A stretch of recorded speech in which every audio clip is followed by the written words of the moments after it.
저희가 영적 성장 우리 네 번째 시간을 저희가 오늘 가지게 되었습니다. 지금까지 확신에 관하여 또 우리 목사님들께서 말씀을 전해 주셨는데요. 오늘은 용서의 확신입니다. 그리스도인으로서 반드시 필요한 것 중에 하나가 무엇일까요? 우리의 모든 죄가 사하여졌다라는 것, 용서받았다라는 그 확신을 가지고 살아가는 것이죠. 우리는 그리스도인으로서 십자가에서 그리스도의 십자가로 모든 죄가 다 사함을 받았다라는 그 믿음을 가지고 있는 사람들입니다. 그리스도의 보혈로 구속을 받았고 믿음으로 구원받았다라는 믿음이 우리에게 가장 필요한 것입니다. 우리는 그것을 믿고 살아가기 때문에 그리스도인으로서 이렇게 예배 자리에 나아가 하나님께 찬양을 예배를 올려드릴 수 있게 되는 것이죠. 그런데 오늘 함께 나눈 그 읽은 말씀은 여기서는 용서가 우리 구원을 위하여, 구원받기 위하여 용서받는, 구원하시기 위하여 용서해 주시는 그 용서보다도 우리는 이미 구원받은 자로서, 그 신자로서 살아가면서 죄를 자백하였을 때 주시는 그 용서를 말하고 있습니다. 하나님께서 용서하셨다라는 그 확신이 우리에게 필요하다라는 것이죠. 이미 구원을 위한 그 믿음을 가진 그리스도인들, 우리를 포함하여서 그 그리스도인들의 영적 성장을 위해서는 반드시 필요한 것이 용서의 확신이다라는 것입니다. 이미 구원받은 자인데 왜 계속 이러한 용서의 확신이 우리에게 필요한가라는 것을 우리 질문을 가질 수 있겠죠. 이 본문에선 사실 두 가지의 이야기를 합니다. 첫 번째는 하나님과의 사귐을 이야기하는 것이고, 두 번째는 우리 성도들 간의 교제를, 사귐을 위하여 필요하다라고 말하고 있지만, 오늘은 하나님과의 그 사귐, 하나님과의 교제, 이것에 저희들이 초점을 맞추고 함께 말씀을 나누기를 원합니다. 하나님의 용서하심이 없다면, 우리가 또한 주님 앞에 자백함으로 나아가지 않는다면 우리가 하나님과의 사귐은 우리에게는 없다라고 우리는 말할 수가 있습니다. 용서와 사귐, 이것의 관계를 우리가 어떻게 찾을 수 있냐 하면 우리 앞에 있는 부분, 우리 요한 1서 1장 1절부터 3절까지의 그 말씀을 통하여 요한 1서의 저자인 요한은 사귐을 이야기하고 있다. 그리고 이후에 나오는 그 5절 이후의 그 모든 본문은 사귐과 관계가 있구나라는 것을 말해주고 있습니다. 제가 1절부터 3절까지 말씀을 읽어드리겠습니다. 태초부터 있는 생명의 말씀에 관하여는 우리가 들은 바요, 눈으로 본 바요, 자세히 보고 우리의 손으로 만진 바라. 이 생명이 나타내신 바 된지라. 이 영원한 생명을 우리가 보았고 증언하여 너희에게 전하노니 이는 아버지와 함께 계시다가 우리에게 나타내신 바 되니시니라. 우리가 보고 들은 바를 너희에게도 전함은 너희로 우리와 사귐이 있게 하려 함이니 우리의 사귐은 아버지와 그의 아들 예수 그리스도와 더불어 누림이라. 이렇게 말씀하고 있습니다. 여기에서 그 생명의 말씀, 이 생명의 말씀은 누구냐면 바로 예수 그리스도이죠. 예수 그리스도에 관하여 요한은 들었다라고 말하고 있습니다. 그리고 예수 그리스도를 직접 보았다, 자세히 보았다 이렇게 말합니다. 그리고 더 나아가서는 예수 그리스도를 손으로 만져보았다 이렇게 말을 하고 있습니다. 사도 요한은 예수님과 함께 있으면서 어떻게 보면 모든 것을 피부로, 모든 것을 눈으로, 어떻게 보면 오감으로 느끼며 함께 예수 그리스도와 함께한 것을 경험했던 자이죠. 그리고 물론 예수 그리스도께서 승천하신 이후에 성령 하나님을 통하여 예수 그리스도와 함께 교제하는 것을 경험해 왔던 사람입니다. 그래서 사도 요한은 이 성도들에게 말하는 것이 예수 그리스도와 사귐을 위하여 너희에게는 반드시 용서의 확신, 하나님으로부터 용서받는 것이 필요하다라고 말을 하고 있습니다. 그런데 문제는 무엇입니까? 회개 없이 하나님과 사귐이 있다라고 말하는 그 거짓말하는 자들이 그 교회 안에 있었다라는 것이죠. 이런 사람들을 향하여 요한은 뭐라고 말합니까? 당신은 어둠 가운데 있으면서 빛이신 하나님, 어둠이 전혀 없으신 하나님과 사귐이 있다 말하는군요. 당신은 거짓말하고 있습니다. 이렇게 말하고 있습니다. 5절과 6절을 제가 읽어드리겠습니다. 우리가 그에게서 듣고 너희에게 전하는 소식은 이것이니 곧 하나님은 빛이시라. 그에게는 어둠이 조금도 없으시다는 것이니라. 만일 우리가 하나님과 사귐이 있다 하고 어둠에 행하면 거짓말을 하고 진리를 행하지 아니함이거니와, 이렇게 말합니다. 최소 이 사람, 거짓말하는 사람은 두 가지의 죄를 짓고 있는 것이죠. 어둠에 행하고 있는 죄, 그리고 그런 상태로 하나님과 사귐이 있다고 거짓말하는 죄, 최소 두 가지의 죄를 짓고 있는 자입니다. 이 사람은 이 상태라면 결코 하나님으로부터 용서를 받지 못하죠. 왜냐하면 하나님께 죄를 자백하며 나아가지 않고 나 스스로 하나님과 사귐이 있다라고 말을 하고 있기 때문입니다. 바울은 하나님과의 사귐 안에서 사귐을 어떻게 이해하고 있냐면 어둠과 빛이 함께할 수 없다라고 요한은 믿고 있습니다. 왜냐하면 하나님은 빛이시기 때문이죠. 그리고 어둠이 조금도 없으신 분이기 때문입니다. 그렇기 때문에 어둠과 빛은 공존할 수 없다라는 것을 분명하게 믿고 있는 요한은 마치 어둠과 빛이 함께할 수 있는 것처럼 말하는 이러한 자들을 지적하고 있습니다. 여기서 문제는 무엇입니까? 이 지적받은 어떤 사람처럼 우리도 또한 마치 어둠과 빛이 공존한다라고 우리는 말하진 않지만 어둠 가운데 살아가면서 마치 우리는 하나님과 함께하고 있는 것처럼 착각하고 살아가는 것, 그것이 또한 문제이겠죠. 요한의 지적을 받는 이 사람도 그렇습니다. 하나님과 사귐이 있다고, 그런데 마치 그 사람은 그러한 삶을, 거룩한 삶을 빛 가운데 행하는 것을 하지 않으면서 하나님과 사귐이 있다라고 스스로 잘못 믿고 살아가는 자들인 것입니다. 자신이 현재 살고 있는 그 삶은 거룩하지 않으면서 빛이신 하나님과 함께 나는 사귀고 있다라고 착각하고 살아가는 것, 정말 그런 삶을 이들이 살아가고 있었고, 우리도 비춰보면 참 어둠 가운데 살면서 하나님 앞에 자백함으로 나아가지 않고 있었던 우리의 모습을 또한 비춰보게 됩니다. 우리는 가끔씩 착각 속에 살아갑니다. 하나님께 죄를 자백하고 나아가지 않으면서 나는 구원받았음을 나는 믿고 있고, 그리고 나는 교회를 매주 열심히 다니고 있기 때문에 나는 마치 하나님과 사귐이 있는 것처럼 생각할 때가 있습니다. 그러나 하나님께서 우리에게 원하시는 것은 더욱더 자백하고 우리에게 깨닫게 해주시는 것이 있다면 자백함으로 하나님 앞에 거룩함으로 나아가기를 원하신다. 그때 하나님께서 우리를 친히 만나주시고 더욱 깊은 교제 가운데 나아갈 수 있게 된다라는 것을 우리에게 계속해서 말씀해주고 있습니다. 그러면 하나님과의 사귐은 어떤 사람이 누릴 수 있는 것입니까? 바로 거룩한 자, 진리를 행하는 자, 죄를 자백함으로 용서받은 자, 그런 자가 하나님과 사귈 수 있는 특권을 받은 자입니다. 특권을 누리면서 매일매일 살아갈 수 있는 자이죠. 우리가 반드시 여기서 좀 정리해야 될 것은 무엇이냐면, 우리가 자백하지 않는다, 하나님과의 안았을 때 하나님과 사귐이 없다, 이렇게 제가 말씀을 드릴 때에 우리가 이렇게 생각할 수 있습니다. 하나님의 자녀됨의 신분이 이제는 취소되는 건가? 우리의 구원이 이제 취소되는 건가? 이렇게 생각할 수도 있겠습니다. 하지만 그것은 아닙니다. 하나님이 우리를 십자가로 자녀 삼아 주셨다면 그 신분이 박탈되거나 취소되지 않습니다. 그러나 하나님께서 우리에게 더 원하시는 것은 더 깊은 하나님과의 교제로 나아가길 원하시는데, 우리는 그때 구원받았던 그때의 제자리에 머물러 있기 때문에 더욱더 하나님께서는 함께 교제하길 원한다라는 것, 그래서 주님을 더욱 알고 주님만을 사모하면서 나아가게 하시기 위하여 우리에게 우리가 죄 짓는 것에 대하여 자백하고 너희가 용서받아야 한다라고 말씀하고 있는 것이죠. 우리가 어둠 가운데 살아가고 있기에 하나님이 주시는 생명 그리고 복과 안식을 누리지 못하는 것입니다. 그러면 6절의 사람은 어둠 속에 있으면서도 왜 하나님과 관계에 있어서 문제가 없다라고 말을 하고 있을까요? 마치 이런 겁니다. 우리가 이단으로서 구원파, 여러분들 잘 아시겠지만, 물론 우리가 그런 구원파의 어떤 교리를 생각하면서 하는 건 아니지만, 우리가 죄에 대해서 심각하게 생각하고 있지 않기 때문에, 그리고 나는 이미 구원받았어, 나는 이제 천국 갈 거야 라는 것에만 머물러 있기 때문에 우리가 앞으로 짓는 그 죄에 대해서는 크게 심각하게 생각하지 않고 있는 부분 때문일 것입니다.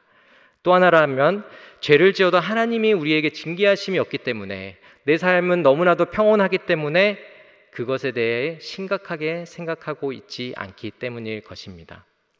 하나님과의 사귐이 무엇인지 모르기 때문에 우리가 빛 가운데 거하지 않게 되는 것이죠. 하나님의 사귐 가운데서 우리는 무엇을 경험하게 됩니까? 하나님과 함께 하루하루 앞으로 동행하면서 살아가는, 하나님이 이것 또한 하나님이 인도하셨고 앞으로도 어떻게 하나님이 인도하실지를 기대하며 나아가는 삶일 것입니다.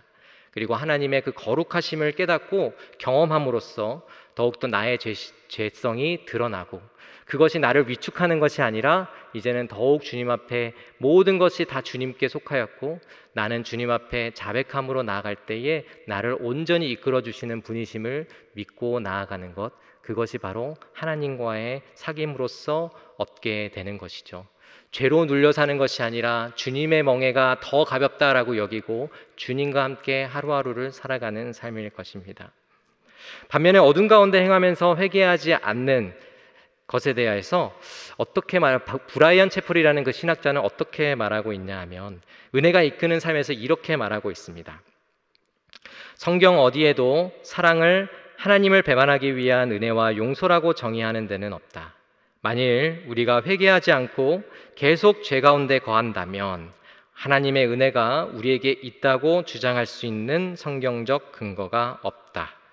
물론 하나님은 우리의 거역에도 불구하고 우리를 사랑하시겠지만 거역이 습관이라면 우리는 마음속에서 확신을 거의 가질 수가 없을 것이다. 이렇게 말하고 있습니다. 진리를 행하지 않고 어둠에 행하고 있고 정말 그렇게 행하며 나아가는 그런 자들은 하나님의 용서의 확신이 무엇인지를 깨닫지 못합니다.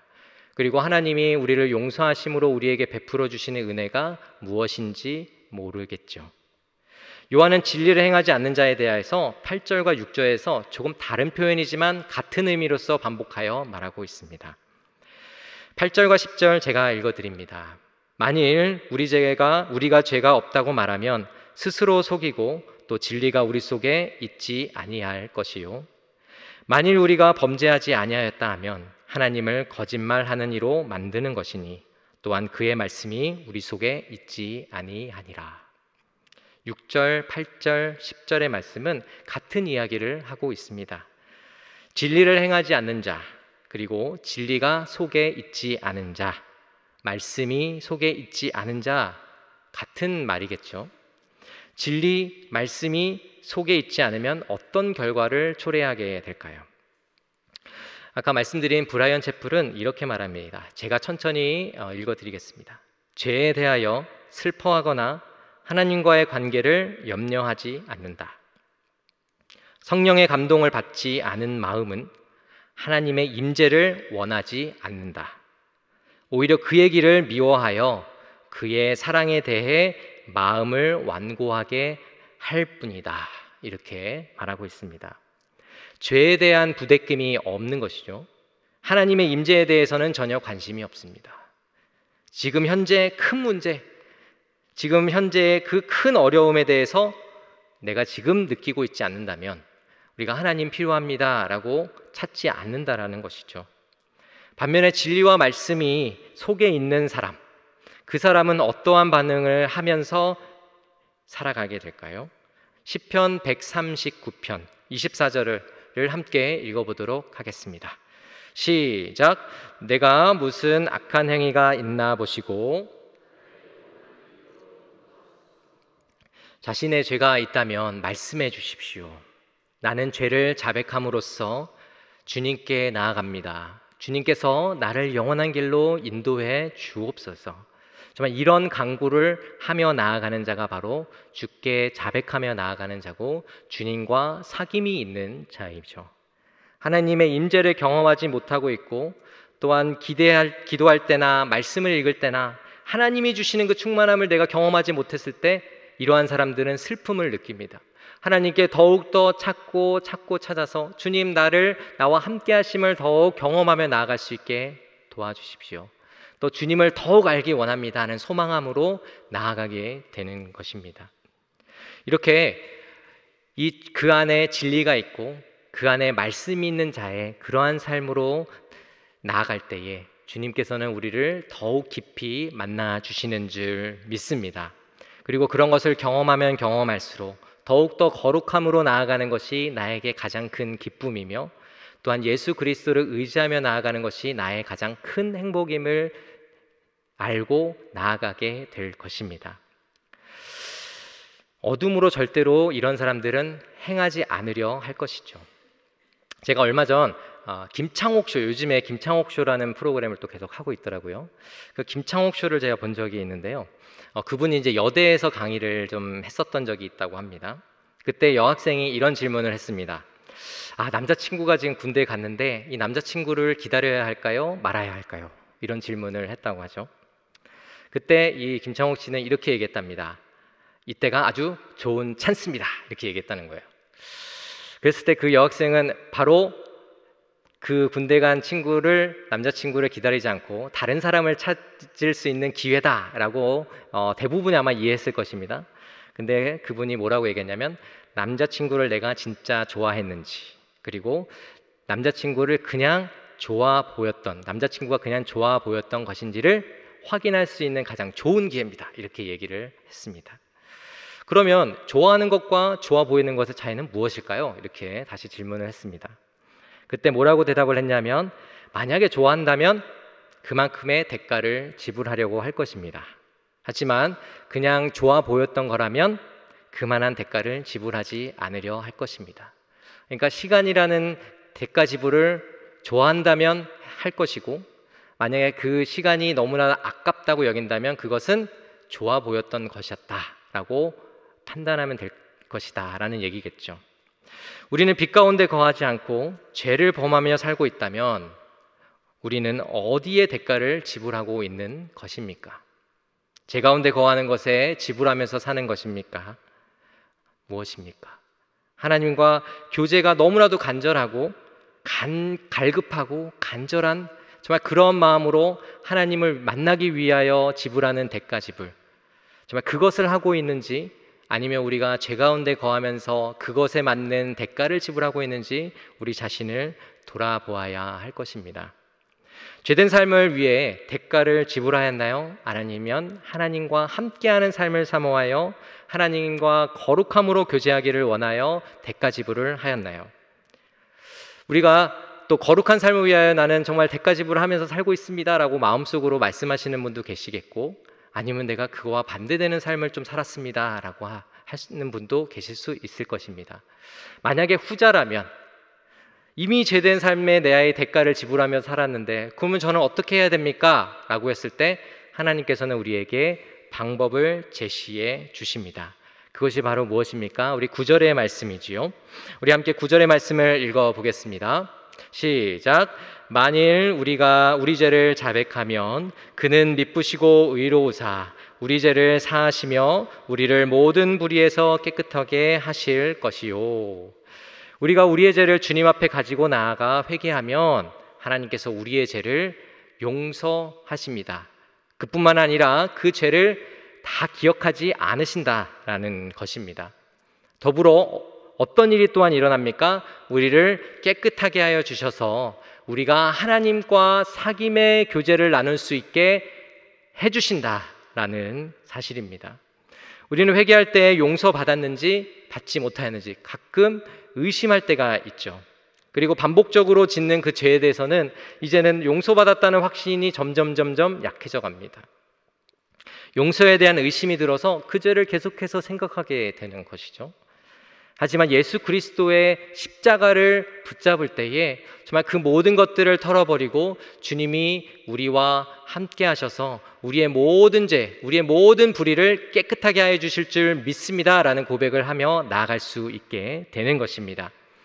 우리의 생각은 용서받지 못한 것처럼 우리 머릿속에는 계속해서 맴돌겠지만, 우리가 예수 그리스도를 의지하여 그 죄를 자백하는 순간 주님께서는 그 우리의 모든 죄를 기억하지 않으십니다.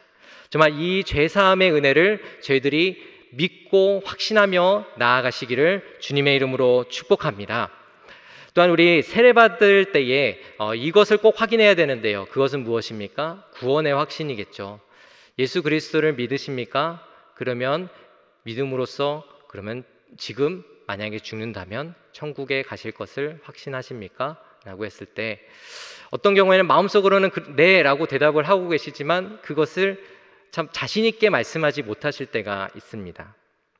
그것은 무엇일까요? 정말 우리가 말씀을 듣고 또한 이러한 부흥회를 통해서도 또 예수 그리스도의 십자가를 확신하면서 저는 죄사함 받았습니다 라고 확신하고 돌아가는데 삶 속에서 우리는 계속해서 넘어지고 일어서고 넘어지고 일어서고를 반복하면서 살아가게 되죠. 그러다 보니 내가 거룩한 삶을 사는 자가 맞나? 내가 정말 하나님 보시기에 너무나도 부끄러운 모습으로 살아가고 있는데 나 정말 구원받은 거 맞아? 라는 생각을 할 때가 있는 것이죠. 우리의 삶을 비춰보았을 때는 그런 마음이 들 때가 있다라는 것입니다. 하지만 정말 우리가 구원받은 자로서 우리 마음속에 정말 예수 그리스도께서 함께하여 주셔서 구원받았음을 확신한다면 우리 삶에 넘어짐이 있다 할지라도 예수 그리스도께서 우리를 용서해 주시고 다시 세워 주심을 저희들은 믿고 나아가야만 합니다. 자, 그런데 우리의 생각 속에만 그것을 가지고 있다면, 우리가 근거 없이 우리가 그것을 가지고만 있다면 그 믿음은 흔들리겠죠. 근데 우리는 예수 그리스도의 십자가를 생각하였을 때 우리는 그 믿음이 그냥 흔들리는 것으로 끝나지 않고 이제는 확고한 믿음 가운데로 서 있게 될 줄을 믿습니다. 아까도 대가 지불에 관하여 말씀을 드렸는데요. 하나님께서는 무엇을 대가 지불하셨습니까? 무엇을 위하여, 누구를 위하여 대가 지불을 하셨습니까? 바로 우리를 위하여, 또한 우리를 사랑하시기 때문에 하나님께서는 예수 그리스도라는 그 대가 지불을 우리를 위하여 하셨다라는 것입니다. 우리는 죄를 위하여, 죄를 짓기 위한 하지만 우리의 유혹 속에 빠져서 우리가 죄를 짓는 것에 우리의 대가를 지불하였지만 예수 그리스도는 우리를 위하여 하나님의 아들 예수 그리스도를 대가로 지불하셨다라는 것입니다. 그렇기에 하나님께서는 모든 그 전부를 내어주셨기 때문에 우리는 하나님 아버지 앞에 담대함으로, 그리고 주님이 나를 용서하여 주실 줄 믿습니다, 나는 확신합니다라는 그 확신 가운데로 나아갈 수 있게 되는 것이죠. 우리가 9절의 말씀을 다시 한번 좀 보여주셨으면 좋겠습니다. 자막을 한번 띄워주시고요. 우리 그곳에 우리 하나님에 대하여 어떻게 표현하고 있습니까? 미쁘시고 의로우사, 이렇게 말씀하고 있죠. 왜 하나님을 이렇게 미쁘시고 의로우신 분으로서 여기에 쓰고 있는 것일까요? 구원의 길이시면서 죄사함의 길이신 그 예수 그리스도를 언약으로 주셨기 때문입니다.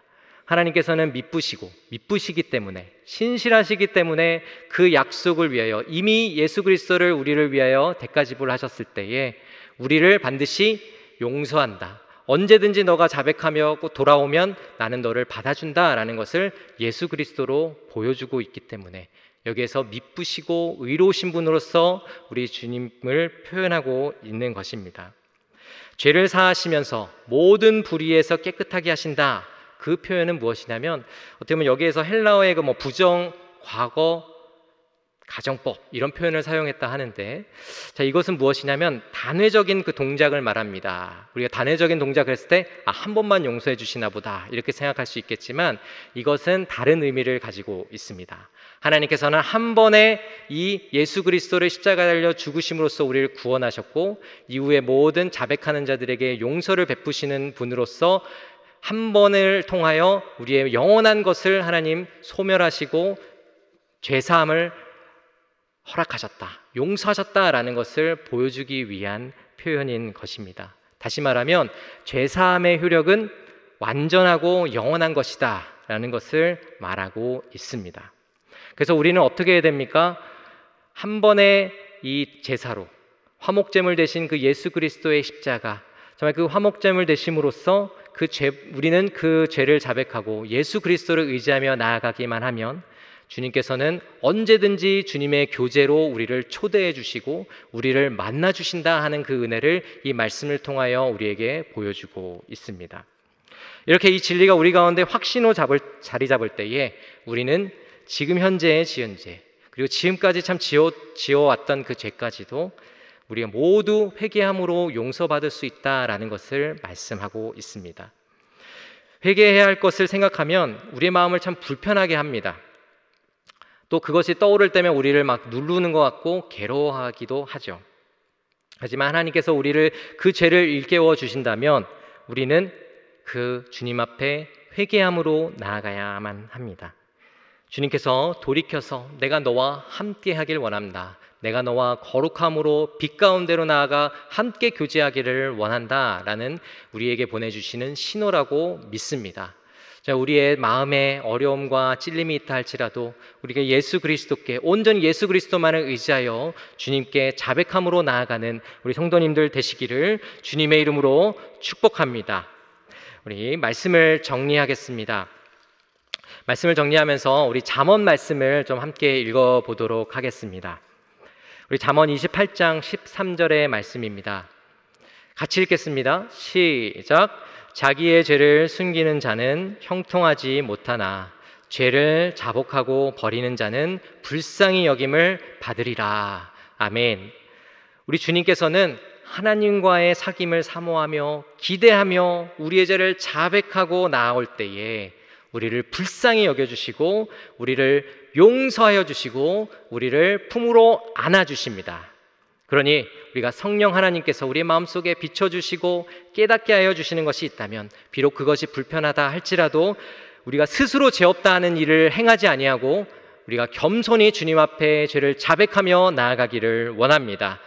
모두를 깨끗하게 씻어주시는 그 예수 그리스도를 의지하여 더욱 겸손히 우리의 잘못을 주님 앞에 아뢰고 나아가시는 우리 성도님들 되시기를 축복합니다. 그리고 더욱더 그렇게 해나가면 나갈수록 주님과 깊은 교제의 관계로 나아가고 주님의 풍성한 축복을 경험하면서 또한 우리 잠언의 말씀처럼 정말 형통한 삶을 살아가는 그러한 그것을 경험하며 나아가시는 우리 성일교회 성도님들 모두가 되시기를 주님의 이름으로 축복합니다.